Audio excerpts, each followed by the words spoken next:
Hello friends, here we are entering Holy Week, and so once again that special time of in reflection, in prayer, in celebration, turning towards the passion, the death, the resurrection of Jesus. A mystery, but a mystery in which we are called to participate ever more fully. That's the faith of our baptism. And so every time we celebrate, however, Holy Week, each year, we do it within the context or carrying what's going on in each of our lives individually, but also what's going on in the life of around us, the world. And obviously, as we enter Holy Week this year, it's marked very much by the pandemic that we have lived. I'm going to say lived together, but also lived alone for the past year. And so as we enter this Holy Week, the whole question of loneliness, because this pandemic has been the occasion for much loneliness and unfamiliar loneliness even, disturbing loneliness.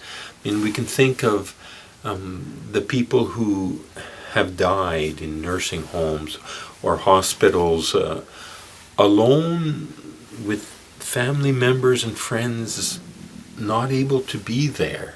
A loneliness, a solitude weighing upon the person who is dying and weighing so much upon their loved ones. We can think of the loneliness, suffering in loneliness of someone who has lost a spouse. And yes, there's been the phone calls and the messages and all of that, but there's still those long silent hours of grieving alone. There's the loneliness of people where sadness has become more deeper than just a bad day sadness, where people who struggle, and there are many, struggle with some form of depression, and this year has only deepened that depression, that sense of and whether it's come as a crashing wall or drip, and suddenly that sadness, that powerlessness, that sense of being alone, unconnected, just takes over. Or it can be the sadness of being only 10 people at your wedding. You wanted it, 150 people, the joy, all of that. And it was very quiet, almost too quiet. And so the loneliness of not being able to celebrate, share joy with others. And so, we bring that to Holy Week this year. And we look upon Christ. We look upon Christ in the mystery of what he is living, which is the revelation of the core of his heart, of the core of his relationship with the Father, of what is called to be at the core of our lives. And so there's Jesus at the Garden of Gethsemane. Father, if this cup can pass me by, let it be so. But not my will, but your will be done. Now, when Jesus he's alone, the disciples are down the hill and sleeping, and he's alone, suffering in silence, and just burdened by all that's about to happen. And he does indeed feel that loneliness. And yet when he says, not my will, but your will be done, Father, it's not just, I give up.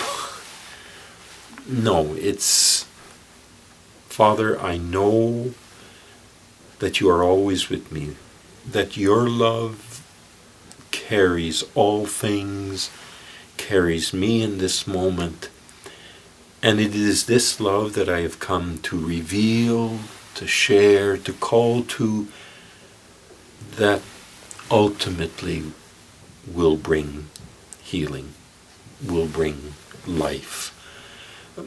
Upon the cross, he does say at a moment, Father, Father, why have you abandoned me? That silent suffering alone is there. But again, he chooses to turn towards his Father and put his faith that he does not suffer alone, that the Father is there with him. And looking to the thief on one side, today you will be with me.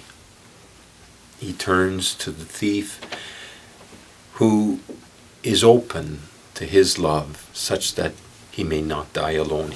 Jesus turns towards Mary and John. This is your mother. This is your son. He calls them in his love, continuing in what they will share with one another, to carry that suffering and that loneliness of his parting together. And so the invitation for us is at this moment, both in the silence and loneliness and suffering that each of us have endured in different ways, different depths, that we also choose to, with Jesus, turn towards the Father and find not an easy answer, but the ultimate strength. And a strength which then allows us to turn towards others who are suffering in silence and loneliness, and bring them the love we can, in whatever way we can, truly believing that love is more powerful than anything else and can bring light. It's not an easy answer, but it's the road that Jesus chose and we're asked to choose with him. So I do wish you a good, rich Holy Week, and I do wish you a joy-filled Easter, trusting in the Father's love and sharing that love in the midst of solitude and silence and loneliness, but unto life and joy and peace. Thank you.